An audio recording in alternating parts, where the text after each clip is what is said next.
Bonjour à vous, toujours en direct de Lahore au Pakistan. Il fait 1 milliard de degrés et aujourd'hui on va faire une vidéo qui n'est pas la plus culturelle que j'ai faite. On va aller tester quelque chose que vous connaissez bien mais que vous ne connaissez pas version pakistanaise. J'ai nommé le McDonald's.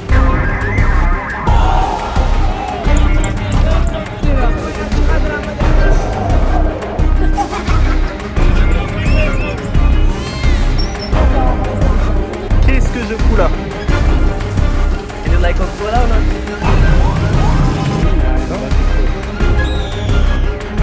What are you doing? Ça fait 30 minutes qu'on crie à Akbar. Regardez-moi cette route à une vingtaine de kilomètres de l'Afghanistan. Alors on va pas juste aller au McDo, c'est plus une excuse pour d'une part tester McDonald's au Pakistan, voir les différences, les prix. Vous allez voir que je crois que ça fait partie des menus les moins chers au monde. Et surtout je vais vous donner, maintenant que ça fait quelques jours que je suis là, mes impressions sur le pays. Est-ce que c'est safe? Est-ce que je vais me faire kidnapper? Est-ce que les gens sont sympas? Est-ce qu'ils aiment les catholiques? Est-ce que c'est cher? Est-ce que je vous conseille de venir? Est-ce qu'il faut dire que je suis français? Spoiler, je cache ma nationalité ici pour des raisons de sécurité que je vais vous énoncer plus tard. Tout ça pour dire que cette vidéo va être intéressante. Premier objectif déjà, retirer de l'argent parce que ma carte ne passe pas. Ça fait 2 jours que j'essaie de retirer et il me faut des sous. Est-ce que ça va marcher? Ça ne marche pas. On va essayer avec l'autre carte. Petit type de voyageur, avoir une Visa et une Mastercard. Selon les pays et les distributeurs, parfois il n'y a que l'un ou l'autre qui marche. C'est bien d'avoir les deux. Là je vais pouvoir tester avec la Mastercard. Ça ne marche pas. Ok, prochaine banque. Ça c'est pas forcément un côté que les vlogueurs voyage vont vous montrer. Mais hier j'ai passé 20 minutes à essayer de retirer dans plein de banques, ça marchait pas. À un moment j'ai retiré 130 €, tout marchait. Il m'a dit ok ça marche, le paiement est passé, retirez votre carte. Je retire la carte, j'attends, rien. L'argent n'est jamais sorti de la boîte. Alors objectif également, traverser la route parce que le McDonald's est de l'autre côté. Donc je vais devoir passer sur cette petite passerelle je pense. Et c'est aussi une question qu'on me pose souvent, comment tu fais pour avoir de l'argent? Je vais tout simplement, chez les distributeurs, il y a 2 frais qui s'appliquent. Le frais de la banque où tu retires et les frais de ta banque à toi. Moi sur mes banques j'ai pas de frais. Je peux retirer en n'importe quel devis, j'ai 0 frais. Donc les seuls frais que j'ai c'est ceux de la banque. Et en général ici par exemple c'est seulement 1 €, 1,50 € à chaque fois que je retire. Donc voilà, c'est pas plus compliqué que ça. Tu arrives avec ta carte, parfois c'est un peu compliqué, mais tu retires de l'argent comme partout. Salam alaikum. Deuxième essai de la journée. En réalité c'est le 6e vu qu'hier j'ai quand même passé pas mal de temps. Hop, on va essayer de retirer 25 000 roupies, ce qui fait à peu près 110 €. Ça ne marche pas. On va essayer avec la Mastercard. Essayons. 25 000 patates. Yes. Ça ne marche pas. Vous voyez? C'est vraiment bien le voyage. Bon, alors ce qu'on va faire, c'est qu'on va changer le mode et on va essayer de retirer que 10 000. Non, ça ne marche pas, donc c'est bien ma carte le problème. Bon, le but de la vidéo, c'est pas de faire toutes les banques avec vous. Je filmerai quand j'arriverai à retirer de l'argent parce qu'il faut que je paye l'hôtel et l'hôtel ne prend pas la carte. Et pour l'instant, je vais essayer de traverser la route sans me faire écraser, prendre la passerelle. Vous vous doutez bien que la route au milieu, j'ai vu quelques mecs essayer de la traverser, mais honnêtement, je pense que ton espérance de vie chute drastiquement. Dernier essai en vidéo, Inch'Allah ça passe. Il faut lui parler ourdou. S'il te plaît. Oui, non. Ma carte est toujours dedans. Est-ce que... Allô? Allô? Bon, il veut pas me rendre ma carte. En attendant, est-ce que c'est safe? J'ai envie de vous dire, ici ça va. Il faut savoir qu'il y a des pays comme l'Indonésie par exemple, où les mecs mettent des faux pavés sur le pavé, comme ça ils enregistrent ton numéro en même temps que tu le tapes. Où les mecs mettent des caméras à eux au-dessus et du coup ils filment quand tu fais ton code et puis après ils peuvent mettre en pause et zoomer sur ta carte pour voir les numéros, etc. Donc moi ce que je fais c'est que toujours je cache avec ma main quand je tape le code. Et si tu caches en général, à moins que ça soit un faux pavé, ce que j'ai déjà vu dans d'autres pays mais jamais au Pakistan, il n'y a aucun moyen de te voler tes données. Et par contre, moi j'aimerais vraiment qu'ils me rendent ma carte en fait. Eh bien écoutez, c'est parfait, ça fait 2 minutes que ma carte est coincée. L'écran est... Oh! Oh! Oh, parfait! Oh yes! Là j'allais... Non! En fait, ils ont sorti ma carte. Je vous parlais au lieu de la reprendre, du coup, ils ont voulu ravaler, j'ai tiré. J'étais à deux doigts d'appeler l'assistance. Ça m'a refroidi. On va aller au McDonald's, on arrête les conneries pour aujourd'hui. Donc voilà la passerelle. Vous doutez bien que traverser comme ça, c'est pas forcément le meilleur des plans.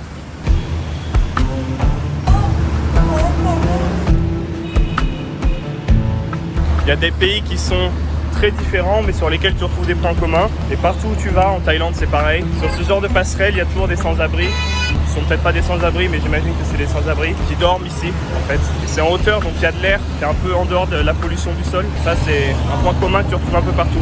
Les amis, j'ai essayé une dernière fois, j'ai pas filmé parce que je me suis dit bon ça va être chiant.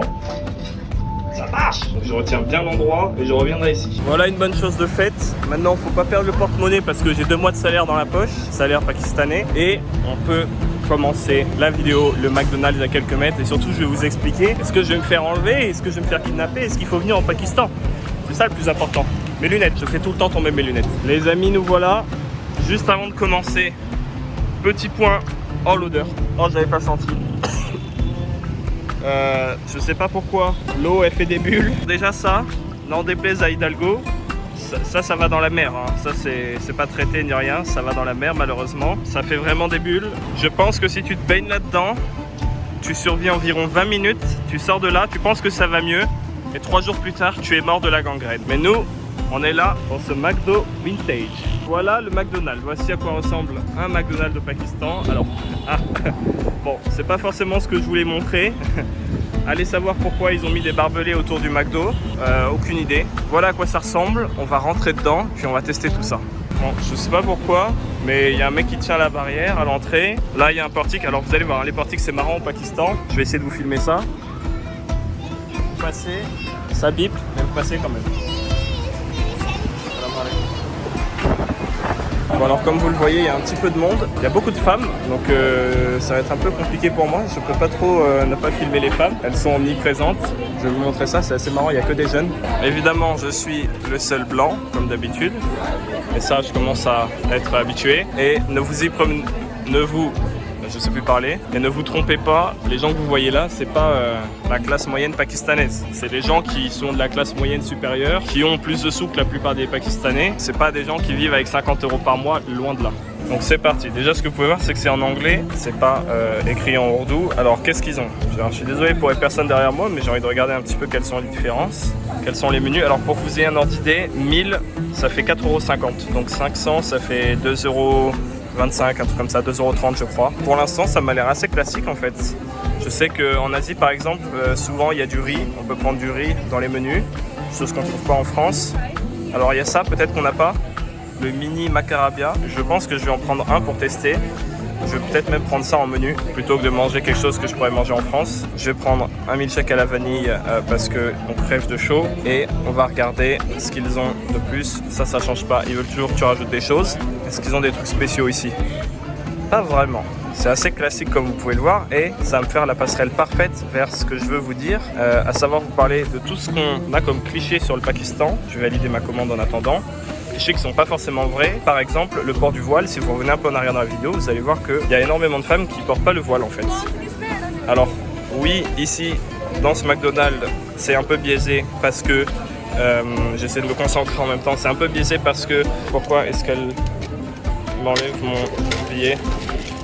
Je vais payer. Et donc comme je disais, c'est des classes supérieures, donc souvent, pas toujours, mais en moyenne moins conservatrices que dans la plupart du pays, ce qui peut expliquer que voilà, si vous allez dans des quartiers très populaires ou dans d'autres endroits du pays, comme je dirai après, ça sera un peu plus différent. Mais comme vous le voyez ici, j'aurais même tendance à dire qu'il y a plus de femmes non voilées que de femmes voilées. Alors on va réfléchir stratégique. Je vais essayer de trouver une table à part où il n'y a pas trop de musique.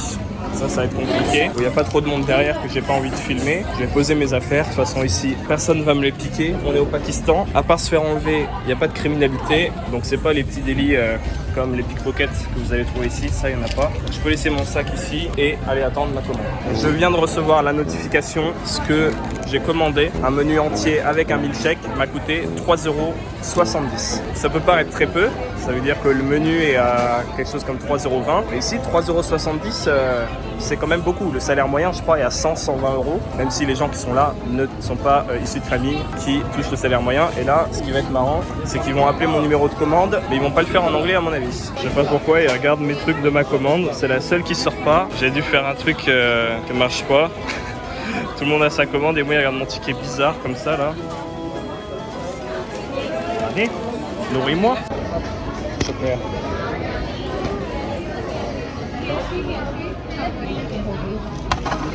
C'est bon, j'ai reçu mon truc. Alors, je vais pas m'étouffer de faim, je pense. J'aurais dû prendre autre chose. Les frites, c'est pareil, c'est pas les plus grosses portions qu'on ait vues. Et ils m'ont mis classique, ketchup et chili garlic sauce. Tester ça. Mais moi je voulais surtout vous parler de mes premières impressions du Pakistan. Alors pour faire très simple, les gens sont extrêmement accueillants. Ça peut faire un peu cliché de dire ça, oui, les gens sont très chaleureux, etc. Souvent on dit ça, mais c'est pas réellement le cas. Ici c'est réellement le cas, c'est le 24e pays que je visite, donc je commence à avoir quand même quelques points de comparaison. Et les gens sont extrêmement chaleureux. C'est-à-dire que tu montes dans un taxi, il t'emmène à l'autre bout de la ville, il te fait visiter la mosquée et il te dit « Je veux pas ton argent, tu me payes même pas la course de taxi ». Et t'as beau insister, je t'assure qu'il ne te laissera pas payer. Il enlèvera ses mains, il fera tomber l'argent par terre et il va s'en aller. Donc ça c'est une chose, il t'invite tout le temps à prendre le thé, etc. Pour ce qui est du danger, c'est-à-dire que derrière moi, enfin devant moi plutôt, là je vois il y a des barbelés autour du McDonald's, il y a des mecs à la sécurité, il y a des mecs qui sont armés un petit peu partout. Qu'est-ce qu'il en est? Est-ce que c'est dangereux comme endroit? Est-ce qu'en tant que touriste, on va se faire racketter? Est-ce qu'on va se faire kidnapper par des talibans ou je ne sais quoi? En fait, j'ai envie de vous dire, ça dépend d'où vous êtes. C'est-à-dire que je pense que dans tout le pays, et ça c'est même sûr, de ce que j'ai vu, de ce que j'ai entendu, de ce que m'ont dit des personnes qui ont été, parce que j'ai rencontré pas mal de gens qui ont voyagé au Pakistan. Là, j'ai toujours rencontré aucun touriste pour l'instant depuis que je suis arrivé. La criminalité du quotidien n'existe pas. C'est-à-dire que si tu voyages avec ta moto, tu gardes ta moto, personne ne va te piquer ta moto. Et si jamais il y a un mec sorti nulle part qui veut te piquer ta moto, t'as 20 Pakistanais qui vont lui courir après et qui vont lui mettre ce qu'il mérite et te rendre ta moto. Ici, on va pas te faire les poches, ils vont pas être des pickpockets avec toi, même si tu gagnes parfois ou tu dépenses parfois, comme c'est mon cas, en un jour ce que eux ils peuvent gagner en un mois. La tentation pourrait être très forte et on pourrait même ne pas justifier ça, mais ça pourrait se comprendre que quelqu'un veuille, voilà, il me pique mon portefeuille, dedans il y a ce qu'il va gagner parfois pendant 6 mois, 1 an. Ça n'existe pas en fait. C'est-à-dire que pour moi, je pense sincèrement que c'est plus dangereux niveau pickpocket, racket, de prendre le métro à Paris à une certaine heure que de venir au Pakistan. Alors ça veut pas dire qu'il n'y a pas des dangers. Il y a toute une partie du pays où personnellement je n'irai pas, c'est-à-dire que tout le sud-ouest, tout ce qui est le Baloutchistan, tout le Cachemire, donc la région où il y a des conflits avec l'Inde, et d'autres endroits dans le pays qui sont en zone rouge sur le site France Gouv. Là je suis en zone orange, donc fortement déconseillé, mais rouge c'est vraiment interdit, pire que fortement déconseillé. Ces endroits-là j'irai pas parce que je pense qu'en effet tu peux y aller et il peut très bien ne rien se passer pour toi, mais c'est aussi les seuls endroits où il y a eu des problèmes. Il n'y a pas eu de touriste qui a été kidnappé ou enlevé, souvent ils font ça pour demander une rançon, depuis plusieurs années maintenant je crois, mais à chaque fois que ça a eu lieu, c'était dans ces zones-là qui sont en rouge de chez rouge. Et quand je regarde un peu les articles, parce que je me suis renseigné avant, quand tu vois où est-ce que les gens étaient kidnappés, je me demande vraiment que les gens foutaient là-bas, en plein milieu du désert, à la frontière avec l'Afghanistan, dans les montagnes, là où c'est réputé, il faut pas y aller, là où parfois même des militaires n'oseraient pas y aller. Donc c'est vraiment ce que je souhaite à personne, mais je me demande vraiment ce que ces gens faisaient là. Donc le Pakistan, il y a une grande partie du pays qui est rouge. Moi je n'irai pas personnellement et je conseille à personne d'y aller, mais il n'empêche que c'est un pays qui est énorme et qu'il reste quand même énormément d'endroits où on peut aller sans prendre trop de risques. Évidemment il faut faire attention. Évidemment c'est pas le genre de pays où tu vas t'amuser à faire des lives Instagram ou des vidéos YouTube où tu vas critiquer le gouvernement, parce que ça peut très vite mal tourner ici. Mais si tu es dans un respect de la culture, un respect des lois, par exemple si tu es une femme et que tu vas dans une mosquée, tu mets un voile. Et si tu respectes tout ça, honnêtement, pour moi il n'y aura pas de problème, il y aura toujours des gens qui sont là pour t'aider tous les jours, mais vraiment tous les jours. Là j'ai une vingtaine de numéros de WhatsApp, c'est juste des gens qui viennent me voir, qui me disent écoute, je te connais pas, bienvenue au Pakistan, est-ce que tout se passe bien? Oui, tout se passe bien, ok, je te donne mon numéro WhatsApp, si tu as le moindre problème, tu m'appelles. C'est vraiment des gens qui viennent spontanément te dire ça. Tandis qu'il y a la musique de Titanic à fond derrière moi, j'espère que je vais pas être démonétisé pour ça. I'm from Switzerland. Yeah, because in Swiss we speak French in the parts. 2 hours later. Okay, it was a pleasure. Thank you. Bon là j'étais en train de parler, il y a un mec qui m'a arrêté, qui m'a dit excusez-moi, c'est du français, et qui m'a dit qu'il était allé en Angleterre, il était à Paris, il aimait bien la France, etc. Et d'ailleurs, très bonne passerelle, merci monsieur. Pourquoi est-ce que ici je cache, je dis pas que je suis français? Par exemple lui, quand il me demande, je dis deux choses qui sont vraies, je dis que je suis suisse, je voyage ici avec mon passeport suisse parce que j'ai la double nationalité, et je dis que j'habite en Allemagne parce que c'est le cas, j'habite en Allemagne. Pourquoi est-ce que je dis ça? Parce que depuis quelques temps maintenant, depuis Charlie Hebdo, en fait, beaucoup de médias pakistanais ont relayé une info comme quoi Macron était approuvé les caricatures du prophète, etc. Donc il y a eu pas mal de manifestations anti-français qui se sont déroulées au Pakistan et c'était chaud patate pour les Français ici. Donc je me suis dit que ça servait à rien de crier sous tout le toit que j'étais français. Si on me demande, pas besoin de mentir, je suis suisse, j'habite en Allemagne, ces deux infos sont vraies. Donc voilà, un des exemples, c'est pas grand chose, mais c'est quand même une précaution que je prends ici et que j'ai pas à prendre dans aucun des pays que j'avais visité avant. Trêve de blabla, je vais vous montrer ce qu'il y a dans le mini Mac arabe. C'est littéralement un Mac arabe. Alors spoiler, il n'y a pas de porc, hein, évidemment, c'est au poulet. On va voir ce qu'il y a dedans. On va essayer de faire ça à une main. Alors effectivement, je ne vais pas m'étouffer. Alors c'est marrant, parce que c'est un peu ce qu'on peut retrouver, c'est-à-dire que ça, je pense que c'est censé être un âne. C'est le pire nan que j'ai jamais vu de ma vie, mais en même temps je suis chez McDo. Ça, ça doit être le poulet. À mon avis, c'est pas bio du tout. C'est assez pauvre en réalité. Je regrette de ne pas avoir pris un bon Big Mac, mais bon, il faut bien tester. Une tomate et des oignons. Je vais goûter ça tout de suite et vous dire ce qu'il en est. Alors que la musique derrière moi s'ambiance toujours un peu plus. C'est bon, évidemment c'est pas la meilleure nourriture. Le but c'est pas de dire que c'est de la nourriture pakistanaise parce que c'est McDonald's. Mais qui peut dire j'ai été au Pakistan tout seul et j'ai mangé un Mac arabe? Personne. Ah oui, aussi quelque chose que j'ai pas dit, mais très important, et ceux qui ont voyagé vont me comprendre, les gens essaient jamais de te baiser sur les prix. C'est-à-dire que tu peux monter dans un taxi, un tuk-tuk, ce que tu veux, tu peux commander à manger sans avoir à demander le prix avant pour être sûr que le mec va pas essayer d'en profiter, juste parce que t'es blanc, juste parce que t'es un touriste et que t'es riche. Il y a plein de pays dans lesquels c'est comme ça. Dans les pays touristiques, on essaie, pas toujours, mais souvent, tous les jours, tu vas au moins croiser quelqu'un qui va essayer de te baiser au niveau du prix. Ici, jamais de la vie. À chaque fois, je prends le taxi, à chaque fois, ils me font payer le prix normal. Je suis en train de me rendre compte que le milkshake, c'est plein de glace pilée. Donc qui dit glace, dit glaçon. Qui dit glaçon, dit eau du robinet. Qui dit eau du robinet, dit, je vous cache pas les détails, que ça peut très mal se terminer. À voir si je vais payer au prix fort ce milkshake. En tout cas, il est très bon. Alors quand je vous disais que voilà, il y a des gens, au Pakistan, il y a des gens qui sont très pauvres, qui vivent avec 30 € par mois. Et normalement, je vais peut-être vous faire une vidéo avec une de ces personnes-là, visiter chez elle, voir comment est-ce qu'elle vit, pourquoi est-ce qu'elle est dans cette condition, et spoiler, c'est parce qu'elle est catholique. Mais il y a aussi des gens qui sont très très riches, et là, regardez, quelque chose qui est marrant. Donc là, il y a le McDonald's, et là, il y a la moto que vous retrouvez partout au Pakistan. Alors celle-là, c'est les gros modèles, les Suzuki, mais celle-là, les Honda CB70, pour Cash Deposit 70, celle-là, c'est le modèle que vous retrouvez partout, vous le trouvez ici.